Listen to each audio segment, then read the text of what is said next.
أعوذ بالله من الشيطان الرجيم. بسم الله الرحمن الرحيم. Baik teman-teman sekalian, kita tutup dengan sebuah kisah yang kita rangkumkan insya Allah tentang masalah orang kalau bertakwa kepada Allah, Allah akan berikan kepadanya banyak sekali manfaat.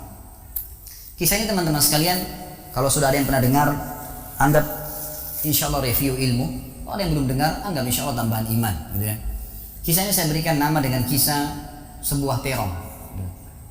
Ada seorang anak muda di Damaskus, di ibu kota Syria, di zaman tabi'in dulu, pernah datang ke sebuah masjid namanya Masjid At-Taubah. Masjid At-Taubah ini zaman tabi'in ada. Ada seorang tabi'in masyhur di situ tinggal, jadi imam juga jadi alim, mengajar tiap hari.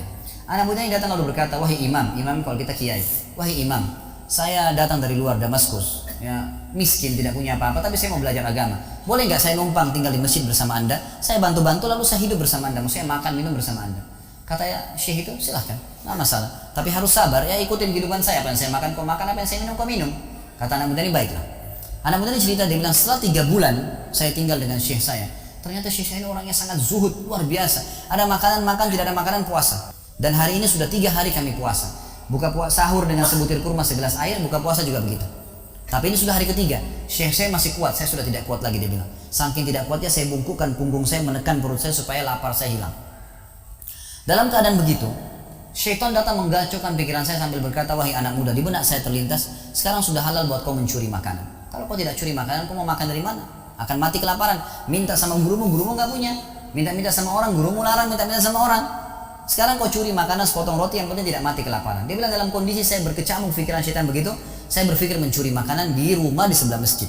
Zaman dulu teman-teman sekalian, dinding masjid tidak seperti kita sekarang ada tembok. Jadi zaman dulu tuh bisa dari tanah liat, atau kalau mau kuat, batang kurma ditebang atasnya, ditebang akarnya, ditancapin, lalu didempet-dempetin. Jadi dinding yang kuat. Dan rumah orang sama masjid berdempetan dindingnya. Dia naiklah dinding masjid, dari belakang masjid dia naik mau mencuri makanan. Di rumah yang pertama dia mau masuk mencuri di sebelah masjid, itu dia lihat ada 3 perempuan yang tidak tutup auratnya, lagi nonton kulit domba. Dia alihkan pandangannya karena dia tahu yang bukan mahramnya haram untuk melihatnya.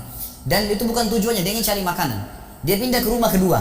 Waktu dia pindah ke rumah kedua, dia lihat dari atas rumah, karena pakai pelapa-pelapa kurma, jadi kelihatan nggak ada orang, tapi ada bau masakan. Karena laparnya dia turun ke dalam, dia masuk ke dapur, ditemukan ada panci yang lagi dipakai masak dengan kayu bakar. Di dalamnya ada, waktu dia buka, air yang sedang direbus 2 buah terong yang sudah matang. Karena lapar sekali, diambil sambil terong 1 lalu digigit. Sementara dia kunyah teman-teman sekalian, dia bilang, dia ceritakan nantinya, waktu saya sebentar kunyah dan sangat lapar, saya sudah buru-buru ingin menelannya, tapi tiba-tiba muncul ketakwaan saya pada Allah, muncul ketakutan saya pada Allah, kepatuhan saya sama Allah. Lalu saya berkata dengan diri saya, subhanallah, syaitan berhasil membuat saya melakukan 3 dosa sekaligus. Yang pertama, masuk rumah orang tanpa izin, dosa. Yang kedua, mencuri, mengambil terong itu. Dan yang ketiga, saya sedang memakan makanan yang haram. 3 dosa sekaligus. Maka dia bilang, tidak mungkin Allah membuat saya mati kelaparan karena meninggalkan yang haram. Karena Nabi Muhammad SAW sudah bersabda, "Man taraka syai'an lillah abdalahu khairan min." Siapa yang meninggalkan sesuatu karena Allah, Allah akan gantikan yang lebih baik darinya. Lalu saya lempar gumpalan makanan terong itu ke lantai dapur tersebut, lalu saya kembali ke masjid. Dan masih ada pengajian, saya tidak bisa tangkap apa yang sedang dibahas karena laparnya. Waktu bubar pengajian, dia bilang, guru saya duduk di kursinya, saya pun duduk di tiang salat yang masjid. Ada 1 orang tua di belakang masjid. Lalu masuklah seorang wanita dari pintu masjid bercadar, berbicara dengan guru saya sambil guru saya menundukkan pandangannya. Setelah itu guru saya mengangkat kepalanya lalu melihat ke arah saya dan memanggil, "Kesinilah muridku." "Datanglah saya," kata anak muda ini. Lalu ditanya oleh guru saya, "Apa kau sudah menikah?" Dijawab oleh muridnya, "Belum." Lalu ditanya 2 kali, "Apa kau ingin menikah?" Dia tidak jawab. "Apa kau ingin menikah?" Tidak jawab. Sampai 3 kali, "Apa kau ingin menikah?" Dia tidak jawab. Lalu kata anak muda ini, "Wahai imam, wahai syekh, ya guru saya setelah Allah subhanahu wa ta'ala, hidup saya bergantung pada anda. Apa yang anda makan, saya makan. Apa yang anda minum, saya minum. Sekarang sudah 3 hari kita punya makanan dan minuman, puasa. Dan saya sangat lapar. Kalau saya nikah, saya mau beli makan dari mana istri saya?" Lalu kata syekhnya, "Ini perempuan di sebelah saya yang bercadar, baru selesai masa iddah meninggal suaminya, 4 bulan 10 hari. Dan dia ditinggalkan harta yang cukup, dia masih muda, dia takut fitnah. Dia ingin saya carikan jodoh, saya anggap kamu cocok. Kamu mau?" Dia bilang iya. "Tanya perempuan, kamu mau?" Dia bilang iya.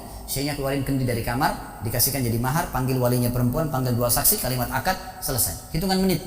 Lalu kata syekhnya, "Pulanglah ke rumah istrimu. Saatnya sekarang kamu pulang, udah. Nanti kalau mau sholat, mau ibadah, silakan datang ke masjid. Sudah nggak perlu lagi numpang di masjid." Pulanglah dia sama istrinya. Dia ceritain, "Di mana saya jalan sama istri saya masih malu-malu, baru nikah.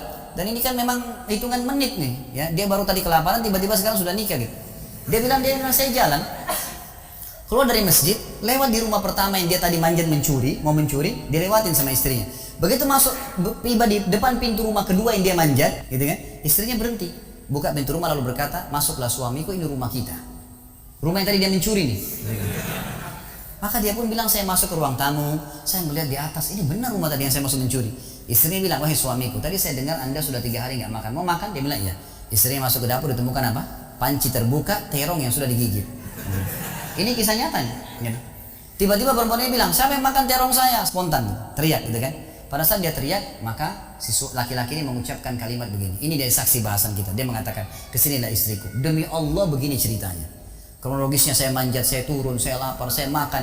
Dan demi Allah sebelum saya telan, karena saya takut sama Allah, saya lempar ke dapur, ke lantai dapurmu dan belum kering tuh. Gitu kan.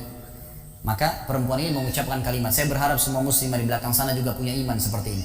Kata para ulama, ucapan wanita ini perlu diukir dengan ukiran emas. Karena menandakan iman yang luar biasa. Kata dia, wahai suamiku, engkau meninggalkan segumpal makanan haram. Allah jadikan makanan itu, pancinya, rumahnya, pemilik rumahnya jadi milikmu sekarang. Allah bukan hanya hilangkan laparnya, makanannya dikasih, pancinya, rumahnya, pemilik rumahnya sekarang jadi milik dia. Orang yang bertakwa kepada Allah diberikan jalan keluar, teman-teman sekalian. Jadi bertakwalah sama Allah, hanya patuh dan tunduk kepadanya. Semua yang baik di mata Allah, semua yang buruk juga di mata Allah SWT. Dan jangan pedulikan urusan dunia ini, jalankan sesuai dengan apa yang Allah SWT inginkan. Allahu a'lam. Mungkin sampai sini dulu. Mohon maaf karena saya harus buru-buru. Ini sudah jam berapa nih? 9:30? Hah? 9. Iya, 9:30. Sudah tidak dirasa waktu. Ya. Mungkin sampai sini dulu insya Allah. Kita masih ada tema besok subuh. Kita juga masih ada tema sebentar karena saya lagi kemungkinan ada istri saya akan jemput di bandara. Maka mungkin saya tutup, tidak ada pertanyaan. Kalau ada teman-teman punya pertanyaan bisa disimpan, dicatat. Nanti insya Allah dibahas besok subuh atau pada malam hari. Dan insya Allah juga masih ada ahad subuh nanti. Kan gitu. Masih ada 3 judul yang menunggu. Kenalilah Tuhanmu kau akan bahagia. Besok subuh, kemudian besok malamnya ada saudaraku dan ada rahasia rezekimu. Dan kemudian subuh lusa kita akan bahas hidup mulia dengan Islam.